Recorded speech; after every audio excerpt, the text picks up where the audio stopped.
Ada sebuah video di mana saya dikirim linknya menceritakan ramalan Jayabaya tentang keadaan dunia saat ini. Lalu dia menggabungkan sejarah 7 presiden belakangan di Indonesia yang ternyata berpola atau ada polanya. Pola sepertinya halnya di Amerika. Rakyat Amerika memilih yang sesuai dengan kebutuhan bangsa Amerika pada saat itu untuk mengantisipasi masa depan dan manfaat yang akan rakyat dapatkan ke depannya. Jadi kalau rakyat Amerika perlu keuntungan finansial alias rakyatnya mau kaya, maka Partai Republik lah yang terpilih menang. Karena Partai Republik cirinya menurunkan pajak dan menswastakan negara. Kalau Partai Demokrat yang terpilih, pajak naik namun fasilitas negara untuk rakyat jadi gratis dan lengkap seperti sarana kesehatan dan pendidikannya. Demikian juga 7 presiden Indonesia menjabat selama ini, maka semua bergaya sama, yaitu heavy on government atau berciri apa-apa pemerintah, ala Partai Demokratnya Amerika, ala sosialisnya Tiongkok. Sementara para kandidat yang akan bermain di 2024 saat ini semuanya berciri sama, berpola sama dengan 7 presiden yang telah berkuasa, apa-apa pemerintah.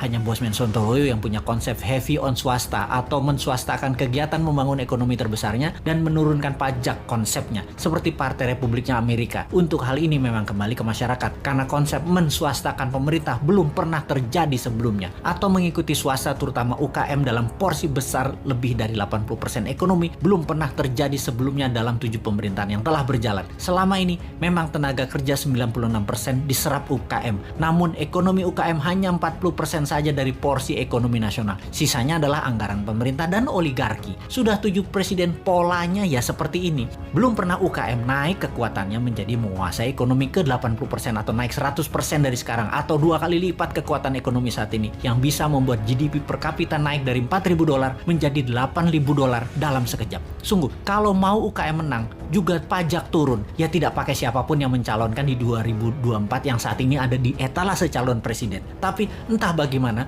bangsa Indonesia apakah mau berubah atau tetap, ya belum tahu juga. Apakah efek corona yang meluluh lantakkan ekonomi saat ini dan mengambiarkan kesehatan masyarakat saat ini yang dikelola oleh pemerintah yang menjabat atau oleh masyarakat masih layak menjabat ke depannya di tahun 2024? Ya terserah rakyat. Jadi kita biarkan sampai 3 tahun ke depan aja. Kita lihat di tahun 2024 akankah memilih calon dari yang ada di etalase saat ini yang berciri sama dengan 7 presiden yang lalu, atau pilih calon-calon baru yang berciri baru bahkan beda seperti ala Sontoloyo misalnya. Tentunya bukan Bosman ya, dia mah nggak pantas, orang pedagang recehan dan provokator doang bisanya. Ciri presiden yang lalu-lalu adalah kuat hutang pinjaman dari negara lain. Dulu banyaknya ke IMF, sekarang malah 2, IMF dan Tiongkok. Dan nanti kalau yang jadi salah satu dari kandidat yang ada, rasanya sama, berhutang juga. Hanya konsep bernegara MMT yang berani cetak duit berbasis proyek anak negeri. Proyek ini berbasis UKM. Kalau UKM mau maju, ya pilih model MMT. MMT itu pro swasta banget dan menurunkan pajak. Kalau lihat dari pajangan etalase, ya mereka kebanyakan memuja pilihannya tadi hanya orangnya, bukan konsep bernegaranya. Karena tidak satu pun punya konsep. Asli mereka yang mau jadi presiden saat ini punyanya satu, bagaimana jadi populer agar terpilih. Mek ngono tok ilmunya. Bener deh,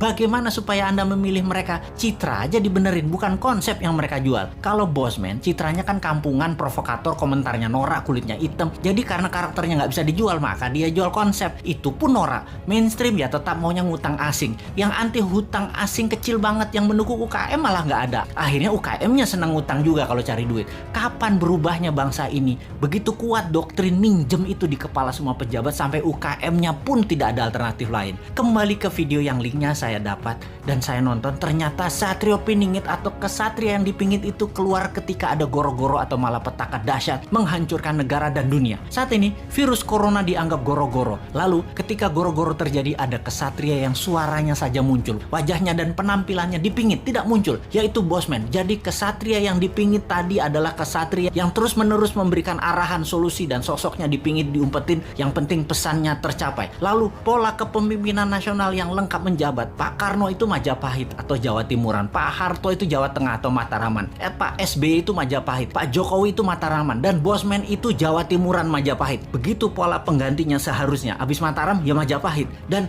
sekali lagi sahabat, kedua informasi terakhir itu lebih ngaco lagi sahabat dari MMT-nya Bosman dan pro swastanya Bosman. Wes, sekarang kita semua sing sehat, selamat, tinggikan imunitas dengan banyak guyon-guyon segar. Jangan urusi Bosman. Bosman memang jancuk.